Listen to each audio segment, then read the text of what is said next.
Good afternoon. With the blessings of our Honorable Founder President Sir, Honorable Chancellor Sir, and under the guidance of our Honorable Vice Chancellor Sir, respected Director Sir, respected Registrar Sir, respected Program Coordinator Ma'am, I, on behalf of Amity School of Economics, would like to welcome you all at this special series of lecture on Beyond GDP, Alternative Ways to Measure Human Progress, to be delivered by our esteemed guest, Mr. Anindo Banerjee, Director Praxis Patna Branch.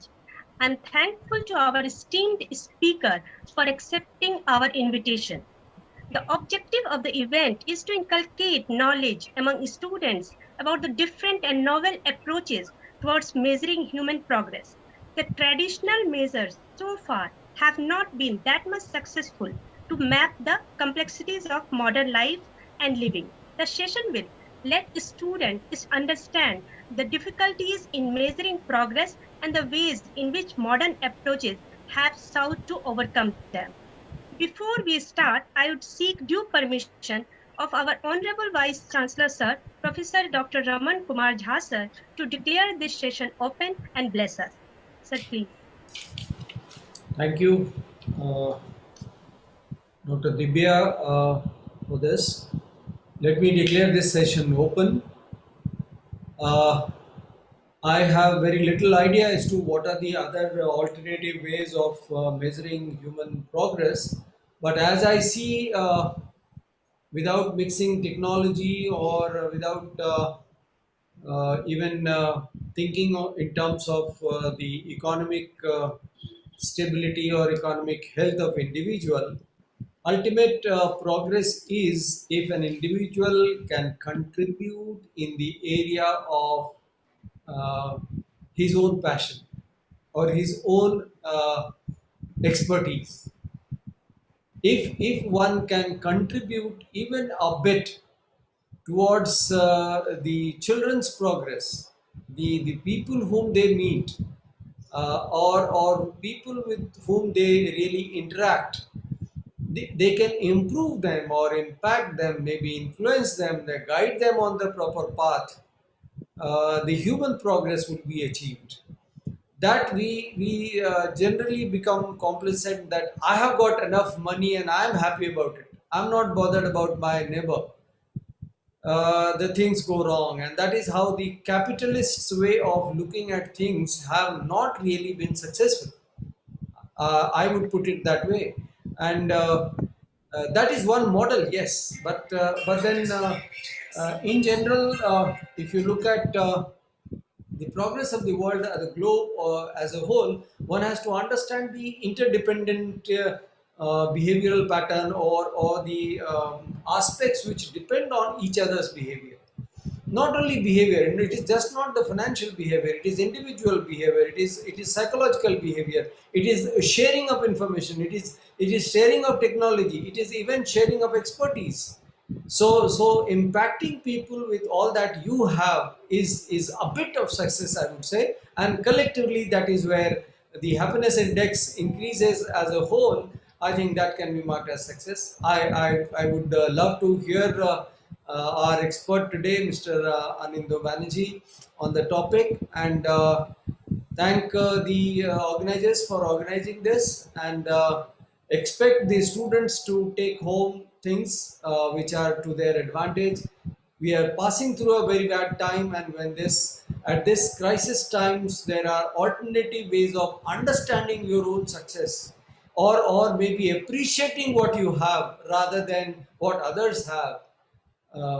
It will be a great contribution in itself. Thank you very much, Dr. Divya. Over to you. Thank you, sir. Thank you so much, sir. Before we move ahead, I would like to read brief profile of our esteemed guest speaker. Mr. Anando Banerjee is the Director, Program Initiative Praxis at Patna Branch, Institute for Participatory Practices, an organization working for promotion of participatory approaches in development. Mr. Banerjee is alumnus from Institute of Rural Management, Anand, and has more than 2 decades of experience. Mr. Banerjee has been involved in a number of initiatives in the domains of community-led development, participatory research, democratic decentralization, public accountability and policy advocacy, among others, in collaboration with a wide range of organizations like UNDP, UN Women, CARE, Oxfam, state and central government projects, and consultancies, to name a few. A participation enthusiast, Mr. Banerjee has conducted participatory workshops for several premier organizations in India and has authored papers on themes related to social equity, participation, and governance. Sir, again welcoming you at this platform, I invite you to share your views and opinions. Thank you, Dr. Divya.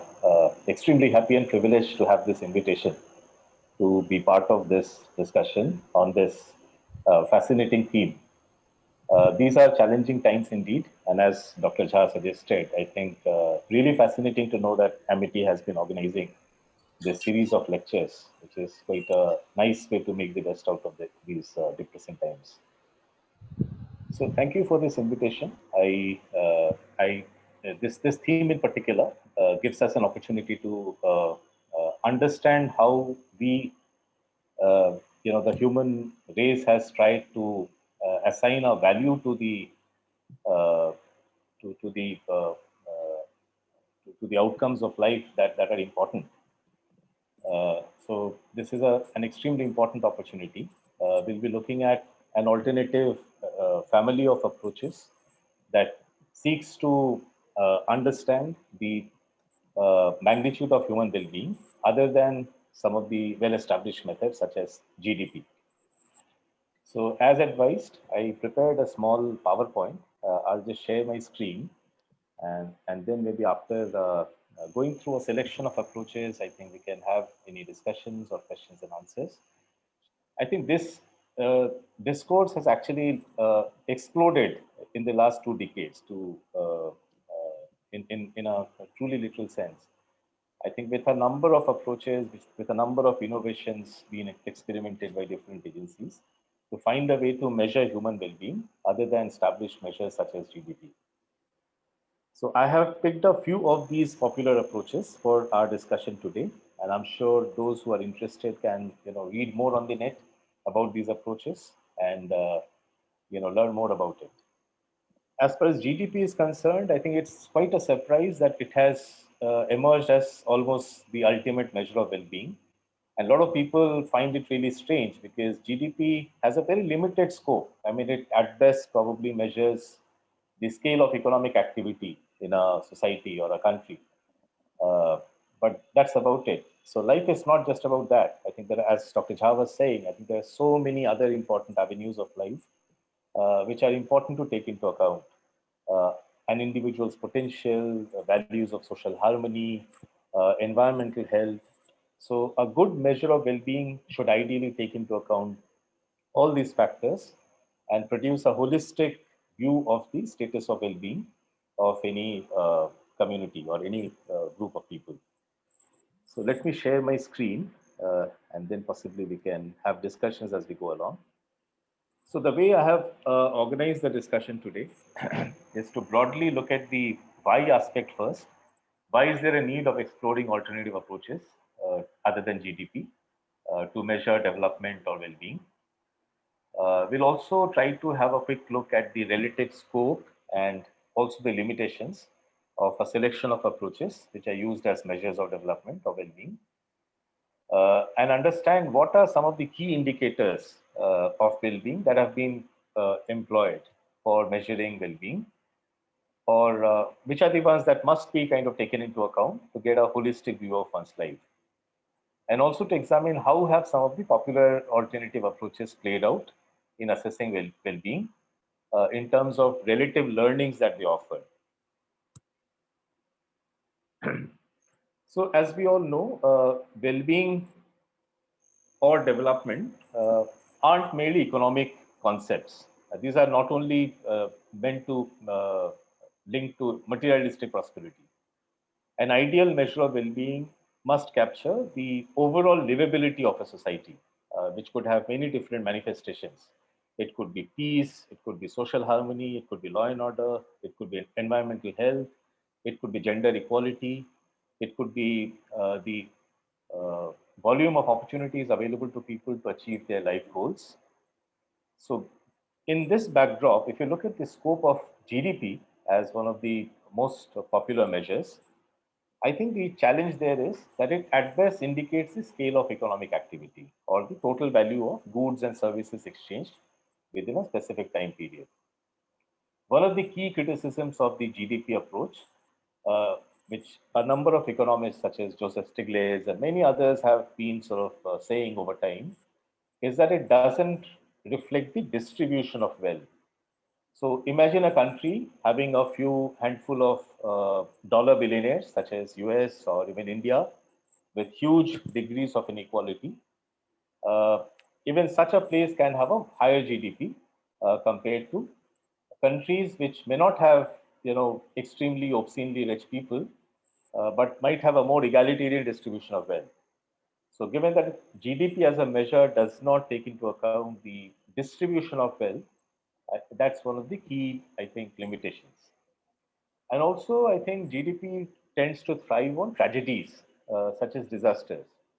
So, imagine a disaster, a cyclone, or a situation where a lot of damage takes place. In such a scenario, the money spent in rebuilding, even at the cost of lives or jobs or homes, can actually boost the GDP of a place. So many of our lifestyle choices, which are known to be environmental friendly, which are supposed to be good for health, for example, cycling to work. I think that's actually a much, uh, you know, uh, insignificant a contributor than maybe burning petrol or to be, seeking medical services uh, in cases of chronic ailments. So a chronic patient actually contributes more to GDP than a healthy person. Running a car is more GDP friendly than cycling. So these are some of the well-established limitations of GDP, necessitating the need to look beyond and explore alternatives to GDP. Alternative approaches that can actually provide one a good view of the status of well-being of individuals, societies, and countries as a whole. I have, for our discussion today, picked up a few measures which are significant for some reason or the other. These include the Human Development Index, which many of us would be familiar about, the Gender Empowerment Measure, uh, Gross National Happiness, which was, I think, which is an extremely interesting approach introduced by the Buddhist Kingdom of Bhutan, the Thriving Places Index, the Happy Planet Index, Green GDP, Gini coefficient or the Lorentz curve, which is a measure of the income inequalities, the Better Life Index, and an interesting approach to measure well-being called the ladder of life or the well-being analysis. There are many more. It's just a few that we might be able to discuss today. But these are pieces, these are approaches that the people have found useful for some reason or the other. These have been used by different countries or different agencies for specific purposes, which are found to be useful for the intent of assessing the well-being of people. So we'll just try to take a quick look at what these entail, and then maybe we can open up the floor for discussions. So as far as the Human Development Index is concerned, it was developed by a Pakistani economist, Mr. Mahbub ul Haq, who was awarded the Nobel Prize also. And it has been popularized globally by UNDP. So HDI as an approach doesn't only look at the income as a factor. Other than per capita income, it also measures life expectancy at birth and also the mean years of schooling that one can be vis-a-vis what one is expected to achieve in any given society. So this has been actually used quite popularly by a number of countries. UNDP has been regularly publishing human development reports where the HDI index is presented for all the countries and separately for each of these indicators. Recently, this index has been modified into an inequality adjusted measure. where any inequality is penalized. So in a perfectly equal society, the HDI would be the same as the inequality adjusted HDI, and more the inequality, the lower the HDI. The UNDP encourages nations to use it alongside their gross national income data. Some of the limitations would be that it doesn't actually engage with environmental conditions or look at empowerment or variables such as safety. But education has been picked up as one key indicator, which also indicates the ability of a society to provide basic opportunities to people to further their own development.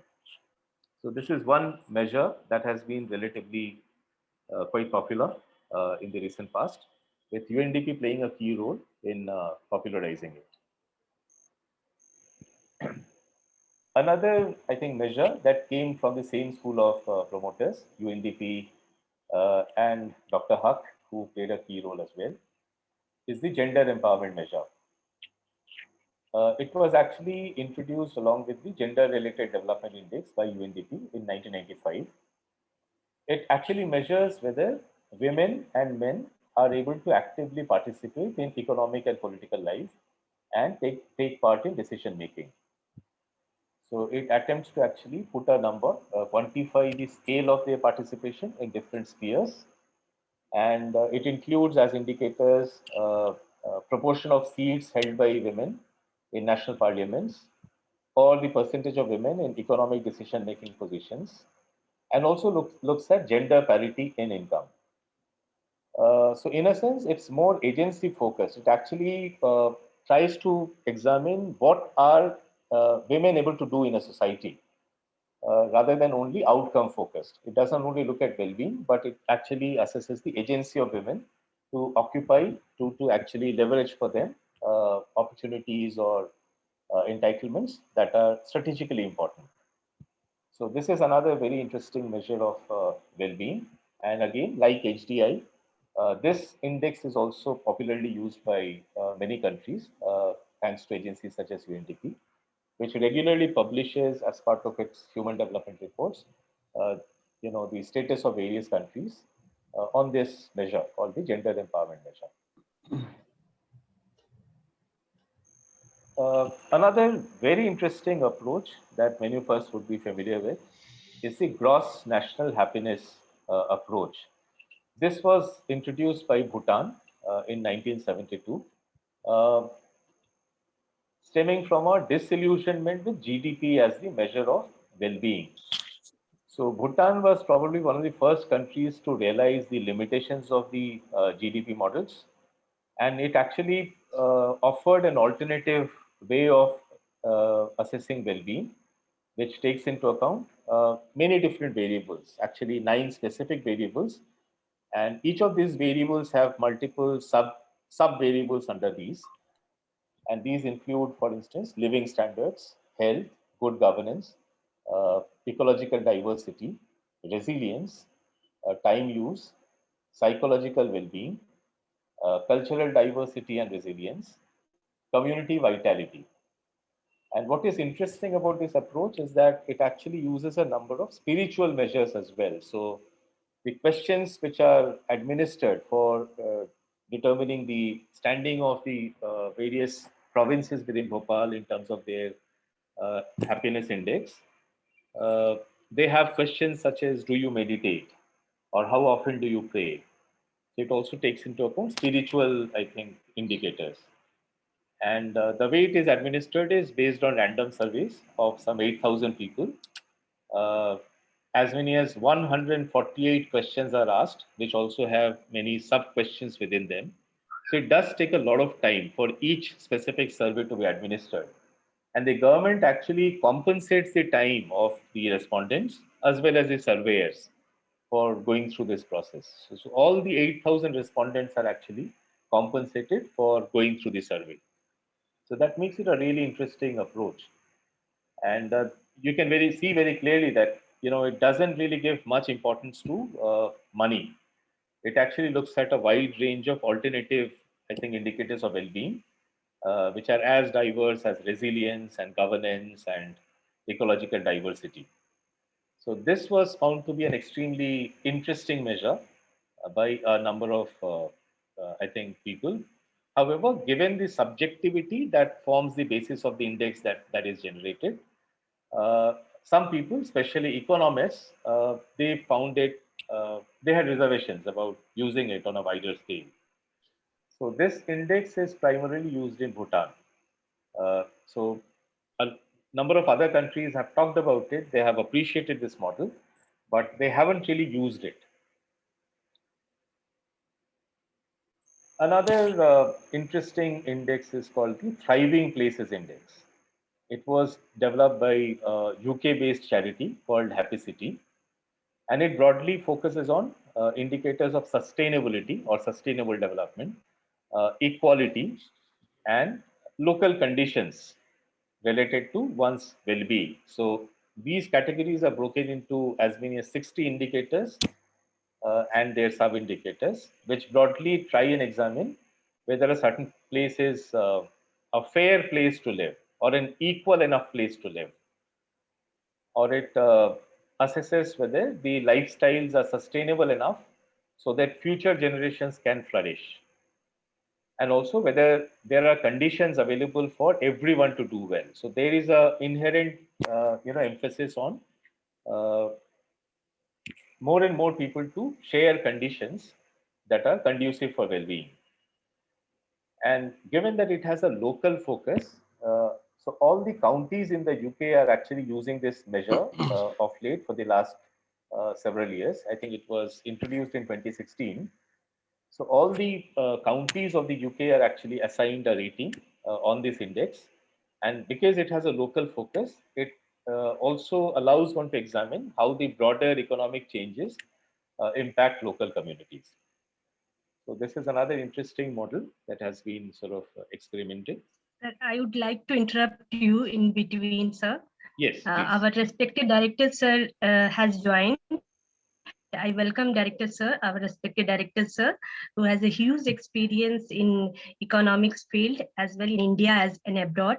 And when we discussed about the idea of organizing this lecture on this particular topic, sir was more than happy and enthusiastic, as the area is of his great interest as well. Sir wants to interact and say something. It would be nice in between. Thank you, Dr. Dibya. Very good afternoon to all panelists, Honorable Vice Chancellor Sir, and the guest speaker for the day, Professor Anindo Banerjee ji. Truly speaking, this is the area in which I am keenly interested to work upon, and I have been working also. Was the part of Government of India's mission there in Bhutan, and was there for almost 2 years and worked with close association with GNH, that is the Commission for Gross National Happiness there in Bhutan. And you are very right, Bhutan is the first country to have adopted non-monetized measure of national income or national development or national growth. They measure everything in terms of happiness, and they look for the happiness index. And happiness is something which is so holistic.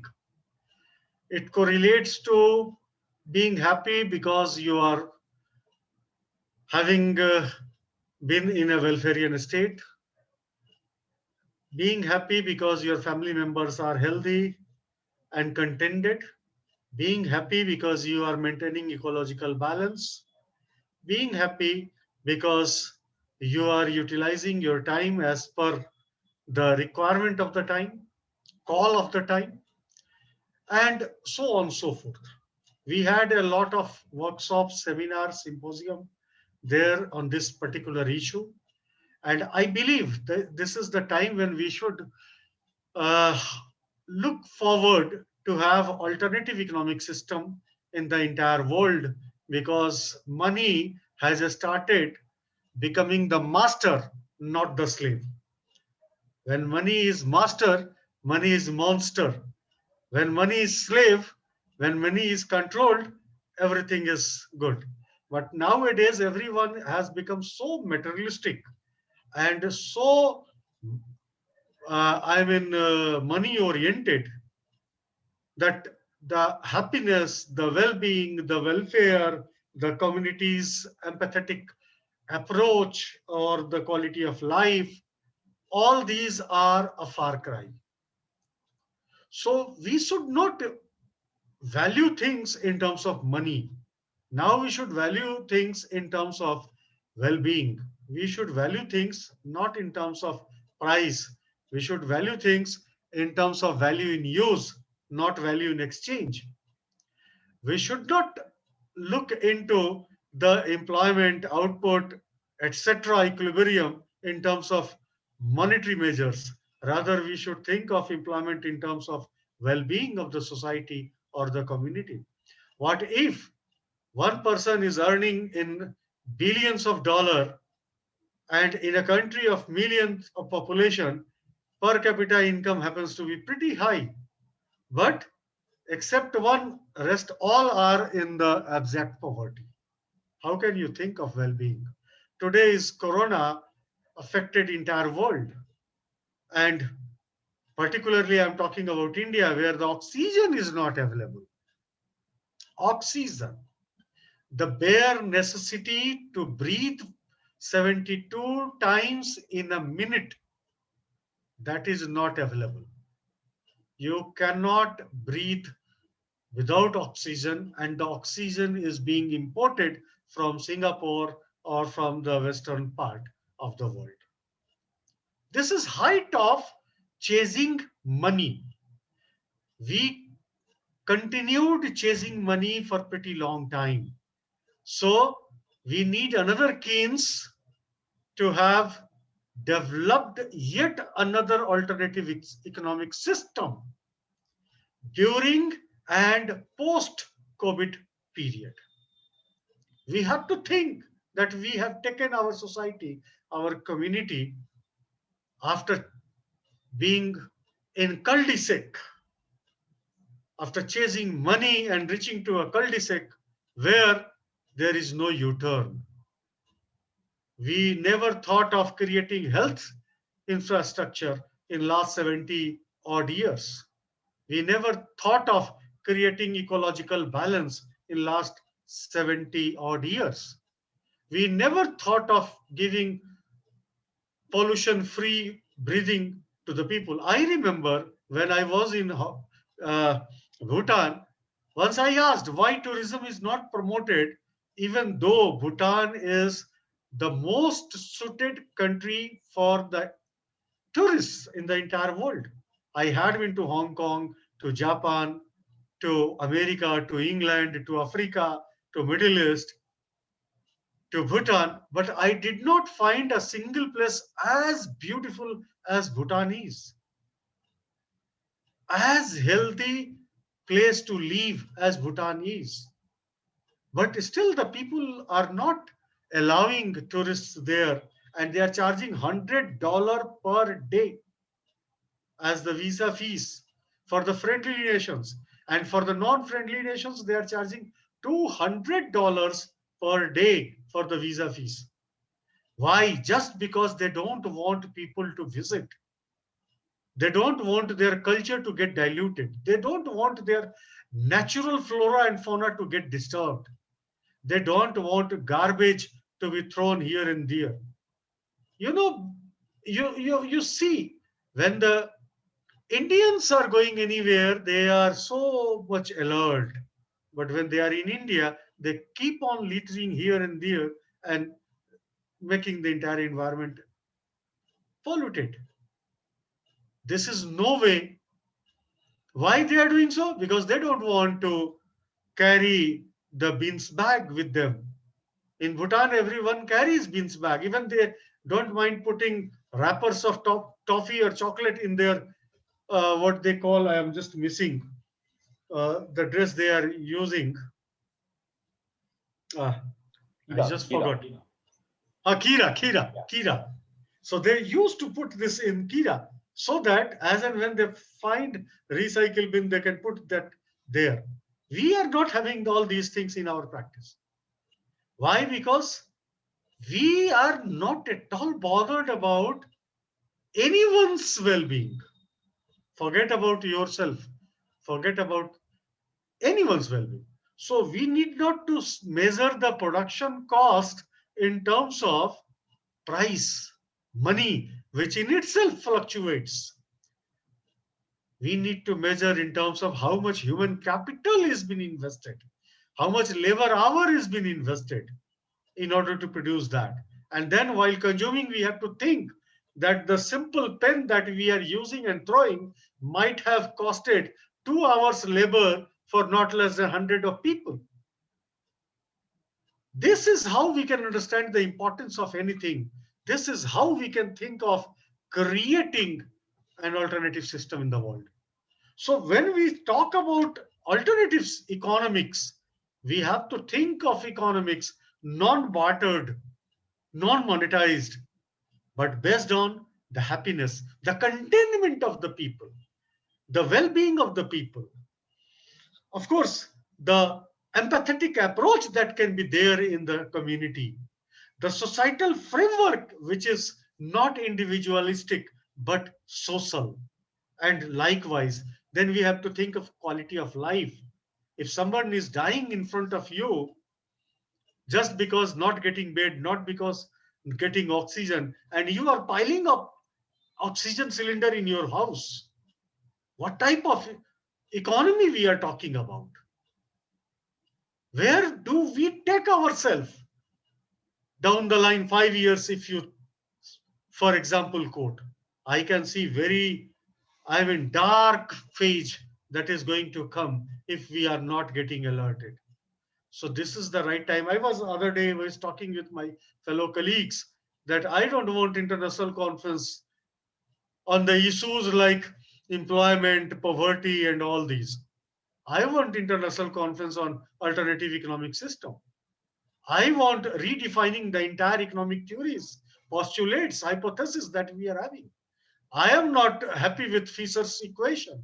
Neither do I am appreciating the uh, Robertsonian views on employment or output. I'm not happy with Keynesian explanation, and even I'm not happy with Marshallian theories. I want the entire things to be revisited and to be kept free from money measures. And if we can rewrite economics, if we can develop a system where everything is in this term, I'm 100% sure we will have heaven on earth. And such type of deliberation that our honorable speaker, Professor Anindo ji, is delivering. I was just going through the PPT and I was really amazed that he has compiled everything in such a beautiful way. Everything. When we talk about GNH, he has talked about 9 variables: living standard, health, good governance, ecological diversity, resilience, time use, psychological well being, cultural diversity, community vitality. Such a beautiful proxies that you have developed in order to talk about GNH, in order to talk about alternative system that we can have. And that is just for happiness. We have the gender empowerment, I can see. We can think of thriving places index, happy planet index. Wonderful. If we can develop one index, we can develop the community empathy index. If we can develop how to measure the cost of production, if we can think of revenue not in terms of money, but revenue that we are earning in terms of the community empathy enhancement, if the revenue we are developing in terms of the societal cooperation, if we can think of the revenue in terms of seeing lesser and lesser people striving under the abject poverty, if we can think of no people having no job in hand, certainly those revenues that we are going to get out of the things that we are producing, out of the things that we are consuming, out of the things that is being put into the distribution channel, that would be really economics. That would be the economics of the day. And I will request my fellow colleagues and the students to once again think of all these issues, to develop such type of index, to get into the empirical studies, to get into the research studies, and to develop. Amartya Sen can get a Nobel Prize out of the poverty index that he has developed. Other, Lucas has got the Nobel Prize for the speculative economy that he talked about. Why couldn't we get Nobel Prize, series of Nobel Prize in developing different sort of indexes that can redefine economics in the true sense? If we can have not the inequality of income being measured in terms of Gini coefficient or Lorenz curve, if we can have a curve that can talk about the happiness curve, happiness and well-being curve, if we can develop happiness and well-being coefficient, if we can have the alpha and beta values for the various projections that we can develop, certainly that economics is going to be the real economics.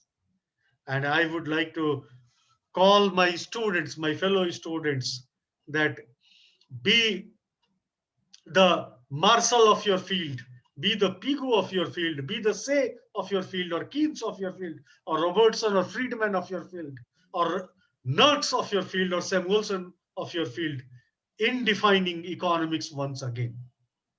Let us take place to develop at least one area in the field of economics, clubbing which we can have the real alternative economics, and then we can enlighten the world that yes, this is something that the world needs today, not the wallet full of pound. We need the smile on each and every face. That is what is needed. Thank you very much. I don't want to take much of your time. I was interested to talk so much, and I will request Dr. Divya to share your contact details so that we can have another chit chat in depth on the issue, and we will talk each and every issue one by one, and we will share our views, and we can think of doing some real research work. Thank you. Thank you once again, and thank you, Divyaji, for inviting me. Thank And you, I'm, sir. Thank you, I'm, sir, I'm for your thought. extremely sorry. I was just wondering where is the link, and I was not getting the link. I was checking Divya's mail and Divya's WhatsApp messages. Finally, I searched with alternative economics, and then I got the link to join. Thank you. Please go ahead. Thank you. Thank you, sir, for your thought-provoking words. Now I request our guest speaker, Mr. Anindo Banerjee, to continue, please. Thank you, Dr. Pandey. I think amazing perspective that you offered. Needless to say, we'll be very happy to engage more on this theme. And as you discuss these happiness index from Bhutan, from your personal experiences, I think it's absolutely true that such an amazing experiment can take place only in a place like Bhutan, where I think nationally and culturally, I think contentment is the primary value that people seek in their lives. And probably that's what would have prompted them to develop this approach. So Bhutan is probably the only place in the planet where you can't push people to do disproportionately high volumes of work just by paying money or offering money. Money doesn't mean anything in a place like Bhutan. People are happy, very content with whatever little they earn in a day, Sorry and to to make a interrupt, living out sir. of it. Before I forget, I would like to share few things with my student. That in 2 years of my stay there, I could not find a single person speaking louder. Forget about quarreling, forget about fighting. I did not find a single person speaking louder. I left my umbrella, UV protected umbrella, very costly umbrella, in the garden. And next day, when I went there, the umbrella was put there. This is my experience. No stealing. I left my wallet at the soap counter. And 3 days later, I thought I have lost my wallet. 3 days later, when I revisited the same soap, the shopkeeper gave me the wallet. Sir, last time when you visited, you left this wallet here. I have kept it very, nicely. And please check everything is intact. That is called Bhutan. I have seen people serving food, meal to rickshaw puller or to worker or to laborer, class 4 employee, and the vice chancellor sitting together and having supper or dinner or lunch. Same table, same chair, no difference. That is the dignity of labor that I could experience there in Bhutan. And also, I could see when His Majesty the King was moving on the road and saw flooded and the people in flood. He did not wait for the forces to join or to come or to control the flood. Rather, he went inside the flooded house and then he took the people, an old lady around 82, himself on his soldier and put that lady on the safe place. I have seen myself this happening. Amazing place, amazing place. I cannot, give you the example. People are so innocent there. People are so, empathetic to one another. It is one time experience every man on the planet should have visiting Bhutan. If you go Bhutan, you will be certainly surprised. I did not find a single beggar on the road. I did not find a single person dying of hunger. And I did not see the conservative approach in anyone's behavior. It's really heaven on the earth. अगर कहते हैं कि कैलाश मानसरोवर पे शिव बसते हैं तो उनके lab में भूटान है और everything is so amazing. I'm telling you honestly, I swear, I experienced Washington, I experienced California, I experienced London, Birmingham, Yemen, Africa, Addis Ababa, Narito, then Hong Kong. I could not find a single place as amazing as Bhutan is. And given the opportunity, if I have not to see my family, I would like to be a saint there in Bhutan. Such a beautiful place. Sir, please continue. Thank you. Absolutely. Yeah, absolutely. I think everyone should visit Bhutan at least once in a lifetime. Such an amazing place. So moving forward, I think we discussed the Thriving Places Index, and another interesting index that was developed by the New Economics Foundation is called the Happy Planet Index. So it also looks at a range of non-monetary measures such as ecological footprint, inequality in particular, several indicators for well-being, and life expectancy of a country. So this particular approach collects data from multiple sources. Some of it comes from a globally administered poll, but other than that, it picks up data from the life expectancy data from UN and data from the Global Footprint Network, where it picks up data about the carbon footprints of different countries.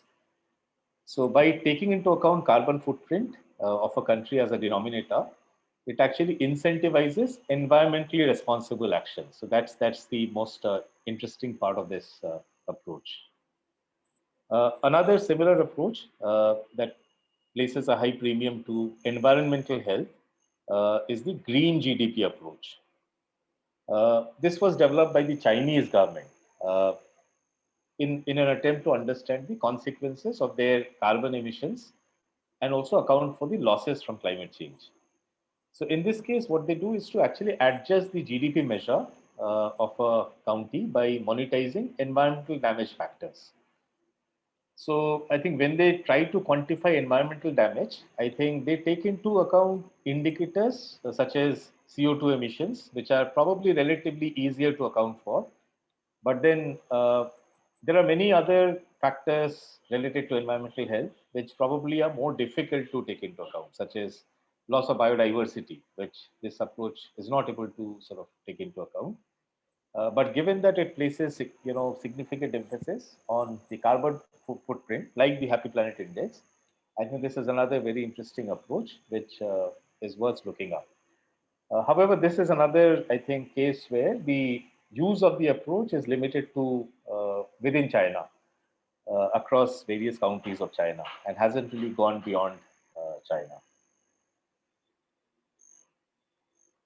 Uh, the Gini coefficient, Dr. Pandey also mentioned that maybe we should come up with a version of it which actually is the happiness coefficient or the happiness curve. It's an interesting measure, primarily of income inequalities. It basically tries to measure the shortfall between perfect equality and deviation from the same.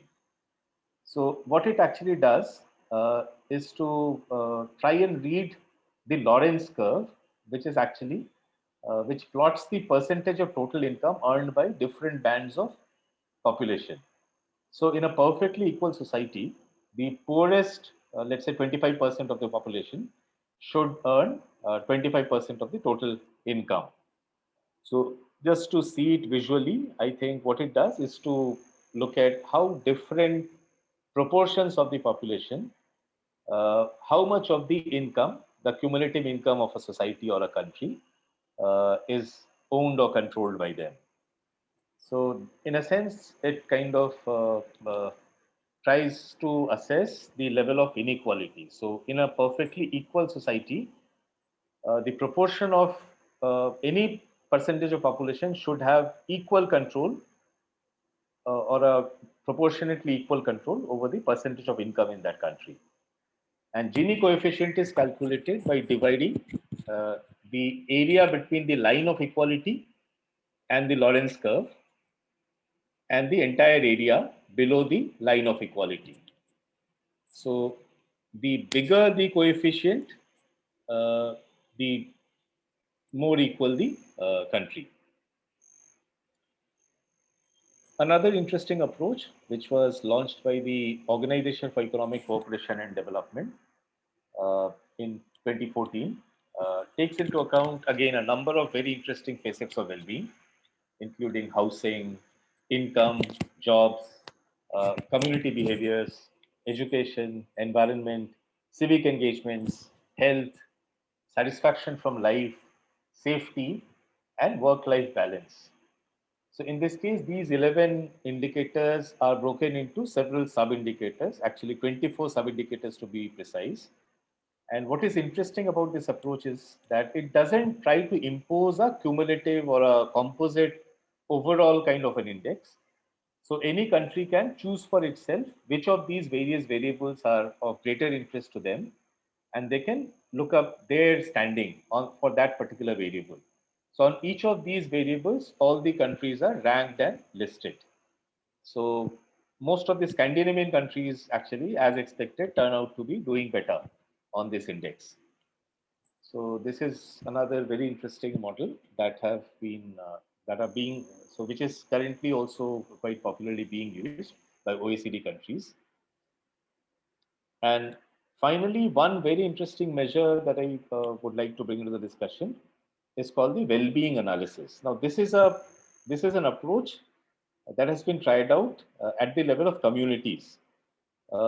Praxis, the organization I work for, has itself been involved in kind of using this approach extensively as part of our engagements with various governments. We also piloted the similar variants of this approach called the ladder of life for the World Bank sometime in the early 2000s, I think 2004 to be, if I remember correctly. So here what we do is to actually enable communities to develop their own indicators of well-being using their own criteria, and then classify local households into categories that they have themselves defined. So I'll give an example of it. Uh, Another variant of this approach is called the ladder of life approach, uh, in which communities are classified into 10 specific grades of well-being. This approach tries to locate the official BPL line also on this ladder as a common factor, which is what makes it a little different from the well-being analysis approach.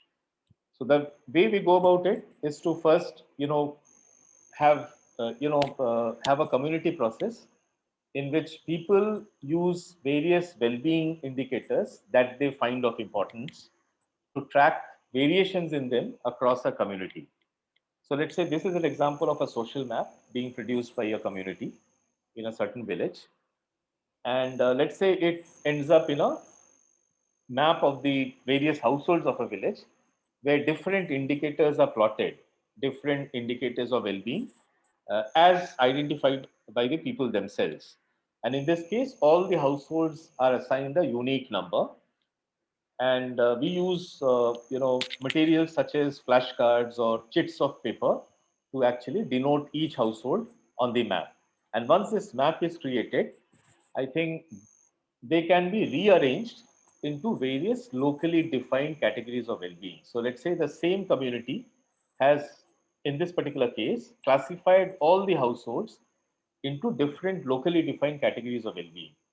So in this case, there are as many as 8 specific categories identified by the people, where some of the higher categories of well-being are defined in terms of households having land holding in excess of 10 bigha, or those who have the ability to employ servants, those who have government jobs, those who have no daughters to marry off. Very interesting. And this is again their view about what makes a household qualify for a higher well-being status, or those who can afford to send their children to study in private schools. At the other end of the spectrum, you have households who are indebted, who have debt in excess of 5,000, who have no land holding, who depend on wage labor, who are compelled to migrate in lean seasons, households that have widows or abandoned old couples. So as you can see here, I think each of the categories here are locally defined by people, and households are arranged in terms of their relative standing on people's own indicators. And in this particular visual, the yellow shaded households are actually the families that which are officially classified as BPL. So we can very clearly see the discrepancies here. So quite a few households, which according to people have much better well-being status, have been officially classified as below poverty line. Whereas at the other end of the spectrum, there are quite a few households which, according to people, are extremely disadvantaged for various reasons, but they do not find a place in the official BPL list. So this is a tool that can also help one to actually assess the equity aspect in any inclusion, in any outreach of development program. So it's another very popular tool which has increasingly been used by agencies across the globe, where the community views of well-being is taken into account, and each community can have a separate view of what well-being means to them. So they can develop their own criteria and then classify households in terms of various criteria that they identify. So another example of that, I think in this particular case, as you can see, this is from Chhattisgarh, from the Sarguja district. So the local community has classified all the local households into 4 categories of well-being. Well-to-do, those who are mediocre in their living standards, those who are quote-unquote poor, and the poorest. And they have assigned criteria for each of the categories. And then they have identified households that fall in any of these categories. So for instance, if you look at household number 9, this was in ladder 2, I think 10 years back. And so in this case, the last 2 columns indicate where does a household stand today as well as 10 years back. So one can also track the change in the status of well-being over time. So house number 9 was on ladder on step 2 10 years back, but today it is standing at step 3. Whereas the very next household, household number 10, this was at the lowest step, lowest rung of the ladder 10 years back, which has come up the ladder. And then for all the households that actually registered improvements in their well-being status are then collected together, and one can then look into the reasons that would have helped some people to move out of poverty or to enhance their well-being status, and also households that show decline in their well-being and the reasons of that as identified by the local people themselves. So this is another very interesting method where people's own subjective views of well-being are taken into account, and those indicators are then used for classifying various households of a community into different locally defined categories of well-being. So this is another approach I think that we've been trying for quite some time. And in fact, Praxis had opportunities to actually feed into the 10th five-year plan for several state governments using this approach. And I think the government of India's method, the Planning Commission's method of determining the BPL, uh, also is quite a similar kind of a take, where moving away from monetary criteria of well-being, I think sometime in 2013 or 2012, I think the Planning Commission came up with an approach, thanks to Dr. Saxena and people like them, which had a number of qualitative measures of well-being that got measured as part of estimation of the BPL process. So as many as 13 different indicators were used, and each household was assigned a score on a scale of on a scale of 0 to 4 in terms of how well does it feature on any of those criteria. So I think over time, I think several state governments in India have also been trying to use alternative, I think, measures of well-being. Though I think GDP as a measure is like so overwhelmingly, I think, powerful that at the end of the day, that becomes the mainstay of any measurement of well-being of people. So I think if you were to conclude, I think GDP does remain by far the most universally used measure of development, despite glaring limitations and substantial criticisms that this approach has, I think, received over time. One wonders why could it be so, given all these limitations? Why do states prefer to use GDP so often? Probably the high preference is due to its exclusive focus on income measures, which is relatively easier to estimate and also manage. So if you have a few star billionaires in your country, you can bank on them to have your GDP show well.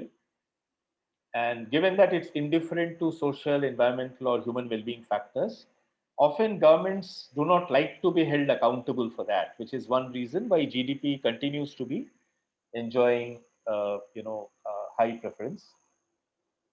Uh, Also, I think preference for any alternative measure of well-being, I think it's significantly influenced by the scope of including measures of income as well. Some of the popular measures, alternative measures, have been picked up more, where they have also tried to assess income. HDI, for instance, while it also looks at life expectancy and mean years of schooling, it actually also measures per capita income. So maybe that's preference for income yardstick, that shows to the preference of various governments.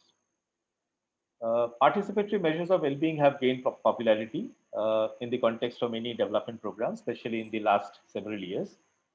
So as we were discussing, the 10th five-year plan of several states of India drew extensively from the learnings of well-being analysis, which Praxis facilitated for a number of state governments, which I think also probably guided the way to an alternative 13-point measure of estimating the size of BPL population.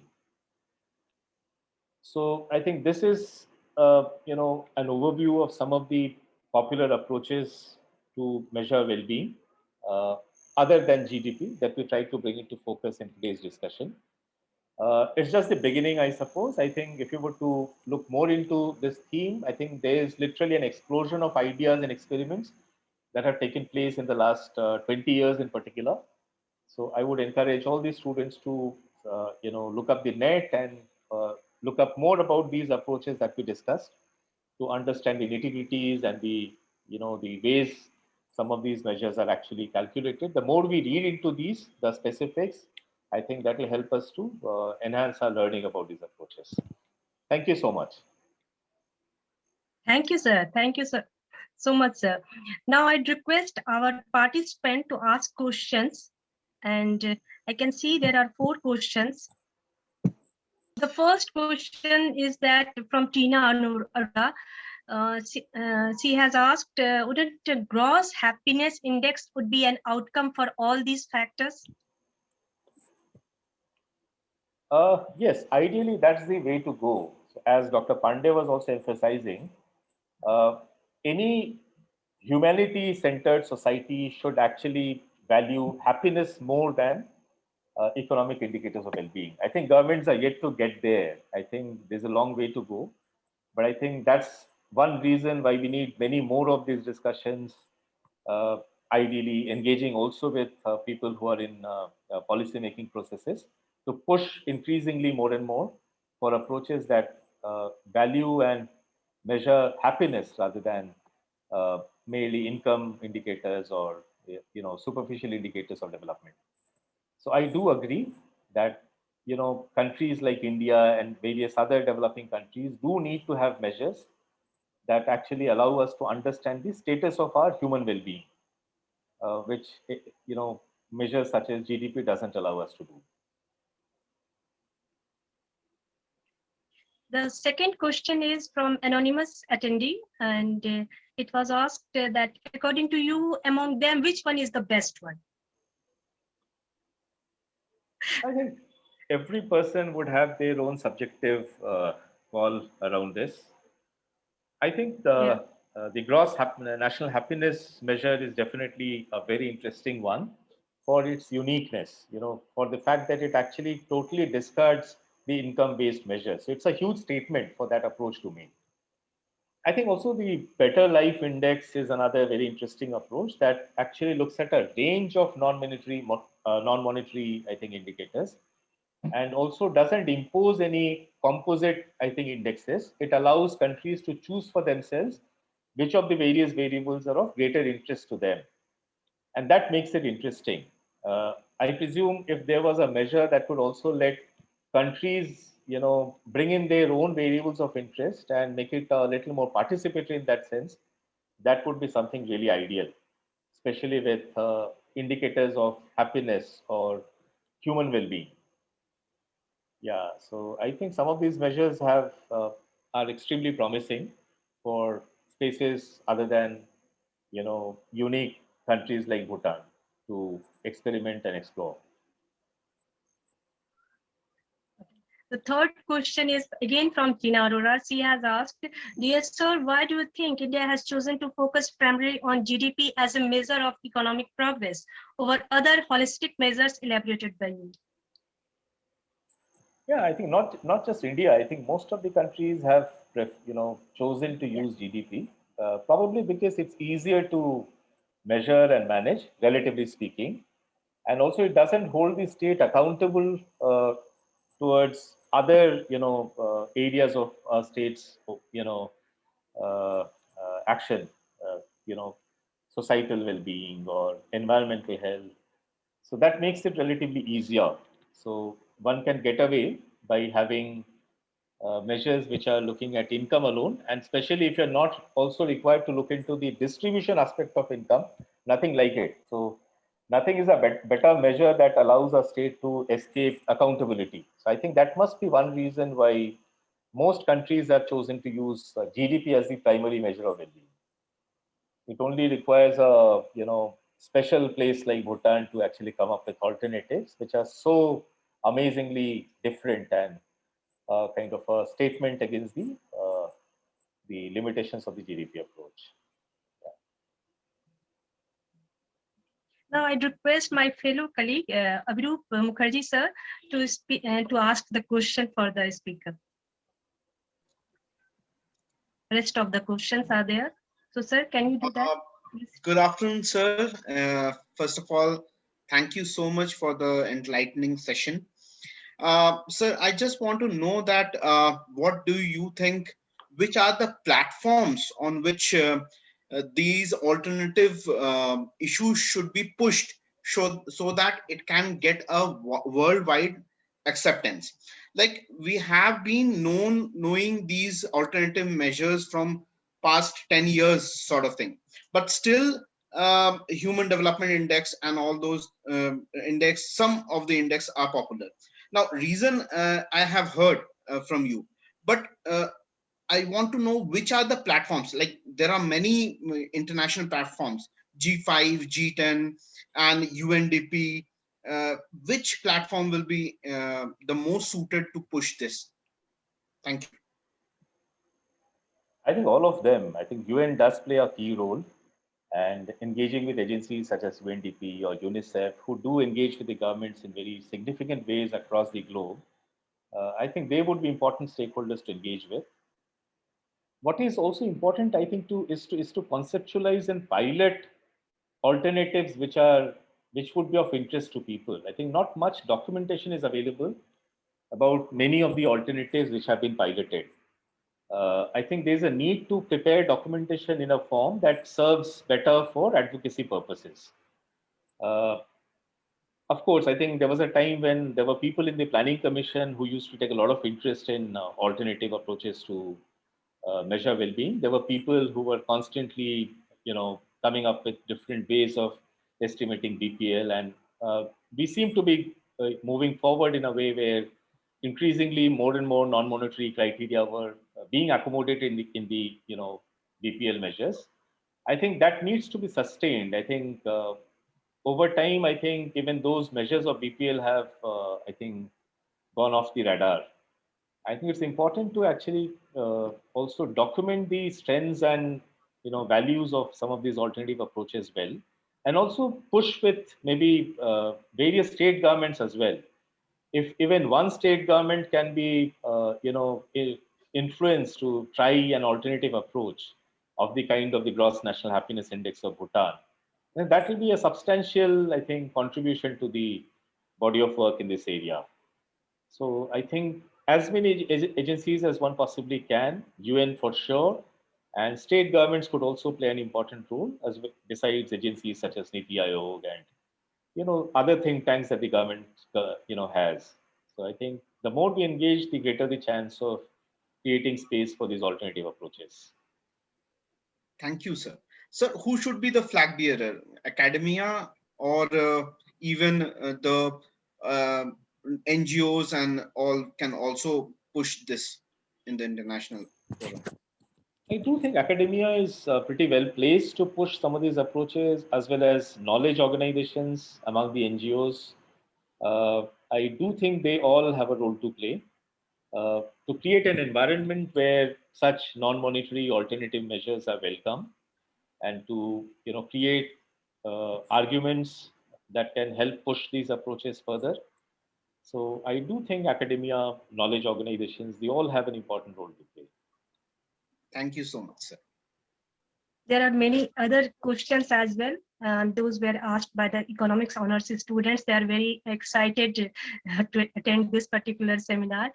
So one question is from Geet Heliwal. She has asked, there are indicators like resilience, well-being, etc. in several of index, which are not cardinal. Then how can we measure them?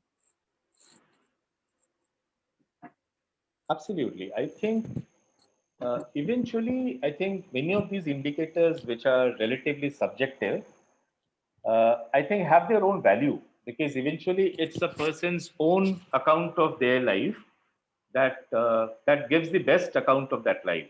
So being the primary stakeholder of a situation. So even if it doesn't measure up to certain technical standards of what we consider to be scientifically acceptable data, I think as long as it comes from a primary stakeholder and brings with it a specific situation which is real, I think that gives sufficient ground for one to look into it and understand why is a certain condition different from other conditions, especially of disadvantage. So I think of late, quite a few other alternative measures are being, I think, attempted by agencies such as the most significant change approach, where the intent is to understand from various people what are the changes in their lives that they value the most. And the accounts of significant changes are, I think, filtered through a process by which the most significant changes are taken into account for each community. So I think a lot of work is actually happening in this area. I think there's a need for taking a holistic view of all these approaches and maybe draw from each of those and then produce something which should be simple and usable at scale. So the ladder of life approach was actually being popularized by the World Bank in a pretty sort of intensive way in the early 2000s. But then it did not go very far. That was one approach I thought had the potential to capture a lot of qualitative experiences of poverty and well-being, and to offer measures for larger states and countries. So we piloted that approach for quite a few states, such as Assam, Chhattisgarh, Sikkim, Madhya Pradesh, and we tried to come up with measures uh, at the state level based on consolidation of well-being analysis and categorization that took place at the level of many different communities. So I think more and more experiments are needed, more and more work in this area is needed. And also what is perhaps important is to create good arguments, strong arguments regarding the value that these alternative measures offer. I think most of there are many more questions. Perhaps we cannot cover all of them. Or however, Sweetie Sarda, Akanksha Dwivedi, they have asked. And one question I just pick up, this is the last question. Happiness is a subjective thing. How can it be aggregated nationally? And how can it replace the indicator that measures total productivity of the nation? Yeah, I think the question here is whose reality counts? Happiness for whom? I think eventually, if citizens are happy for various reasons, even if the reasons are different for different citizens, eventually it's the status of happiness or the magnitude of happiness which matters. So let's say if we go back to a tool such as the well-being analysis, which actually builds on people's very subjective notions of well-being, where communities are categorized in terms of what people value as indicators of well-being. So what we did in states like Chhattisgarh was to actually conduct such well-being analysis across more than 200 locations across the state, sampled in a way that they represent the diversity of the state. And then we tried to actually see the shifts in well-being on people's own analysis, as per people's own view of how is their own perceived well-being changing over time. And those trends were accumulated and aggregated to actually see whether across the state the trend is largely positive or otherwise, and if so, what are the factors which are triggering positive changes or negative changes. So even if some of these indicators are subjective, as long as it allows us to place our citizens at different levels of well-being, that I think those gradients can be, I think, compiled in a way that one can generate a measure for the larger society or a country. I think quite a few approaches have tried doing this, and I do think there is a lot more work possible in this area, because classical economists do tend to discard any subjective measures of well-being, but subjectivity is grounded in reality, in people's own experience of life. So therefore, I think it's important that subjectivities related to one's perceived well-being is captured by a robust status. So I think, as Dr. Pandey was also emphasizing, there is a need to do a lot more work in actually capturing the happiness of people in the measures we adopt or employ for assessing well-being.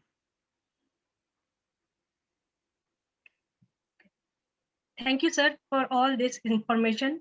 And now I'd like to call our fellow colleague, Assistant Professor Animesh Kansar, to propose vote of thanks. Okay, thank you so very much, ma'am. Before am I audible? Yes, sir, you are audible. Thank you, ma'am. So before I go on to propose the vote of thanks, I would like to contribute my 2 bits to this discussion. This is to answer a couple of things which students have probably asked, and what Mr. Banerjee and our respected directors have also contributed to. Simon Kuznets, who I believe was the modern developer of the idea of GDP, definitely gave the definition during the Great Depression of 1929 in the US. He himself cautioned in his document that GDP cannot be, should not be, must not be taken as the sole indicator of human progress, because it does not measure human progress. It measures only things that are brought to the market. It only values those things. So Simon Kuznets himself was the first one who cautioned against the misuse and abuse of GDP, which has had happened. But yes, it is mostly used widely across by governments because it is the most easily understood, most easily calculable measure. But then, as Mr. Banerjee has very aptly just showed us, that it has got its limitations and it has been very abused in the recent times. A couple of more things. One prosperity index, which has been developed very recently, is called Legatum Prosperity Index. I think it has been developed by Legatum Foundation, which is, in my view, it's my personal view, the most comprehensive of all those alternative measures. It includes more than 150 variables to be taken into account for, including political, liberty that you experience in your country. That one beauty of this Legatum Prosperity Index is that it includes only those data streams for which data for most of the countries for last 20 or 30 years is available. So you can really see the progress that a country has made from last 2 decades. That's a beauty. One limitation of GNH, although being the most radical of all these views, that it is rooted deeply in the culture of Bhutan.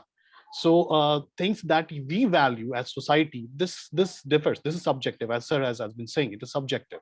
So that's the beauty. But GNH does not go easily for adaptation by other countries. So countries have to develop their own measures based on GNH, which I think a couple of states in India have also attempted to. One last thing. Sustainable Development Goals by UN, they do give an opportunity for the countries to develop their own weightages. What weightage do they assign to the different goals? And they do not construct an index. The UN does not construct an index. It gives them measure. So it is very, aptly given to individual countries to develop their own index based on these SDGs. India has also attempted to do these exercises, but yes, the data is still not yet available to us in that comprehensive way.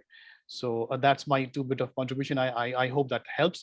But then I move on to the vote of thanks. So I feel extremely privileged to propose this vote of thanks for such an august gathering of venerable intellectuals, academicians, and practitioners. So I begin by thanking our guest speaker for today, Mr. Anindya Banerjee. Mr. Banerjee graciously agreed for today's talk, although we reached him with our request very late. He was very enthusiastic about the topic for today's talk and took time off his very busy schedule to share with us his insights about human progress. Thank you, sir, for your kind consent and spirited presentation. This was my second collaboration with Mr. Banerjee. I was there with him in Patna when I was in St. Xavier's College, and he had helped immensely our students of economics for their internship. So I would like to extend our invitation on behalf of the department for helping our students in our internship here at Amity also. So sir did a fantastic job. Probably he does not recall it because it has been 4 years or 3 years back, but that's how I restarted this linkage with sir. So thank you, sir, once again. I must thank our Honorable Vice Chancellor, sir, for giving us an opportunity to host such an event. Thank you, sir, for your blessings. This event received a special backing by a respected director, sir. Thank you, sir, for your expert guidance. I thank our respected registrar, sir, for this constant support. I must also thank our respected assistant director, sir, for always finding a kind word or two to encourage us. This event would not have been possible without the exhortation of our respected program coordinator, ma'am. Thank you, ma'am, for your constant support and encouragement. I thank Dr. Sapan Kumar Gupta and members of the media committee for the wide publicity and media coverage of the event. Special thanks to Mr. Vicky Munda of our digital marketing team for helping us with designing the creatives for this event. I must also thank Dr. Bishrup Samanta of the Department of Computer Science for helping us book the time slot for the event on the Amity Zoom platform. And I also thank Mr. Satish Kumar and the members of our IT team for providing the much needed technical support and backup for hosting the event. I thank my esteemed colleagues from the Department of Economics, Commerce, and Management for their participation. And special thanks goes to our students from the aforementioned departments for being patient listeners to the talk and also for being enthusiastic participators in the Q&A session. I seek forgiveness from all those who I might have missed in giving thanks. Please be assured your contribution was vital for the success of the event. With this, I seek permission of our Honorable Vice Chancellor, sir, to formally end the event. Do we have the permission, sir? Yeah, please go ahead. Yeah. Okay. Thank you, sir. Thank you all once again for your gracious presence.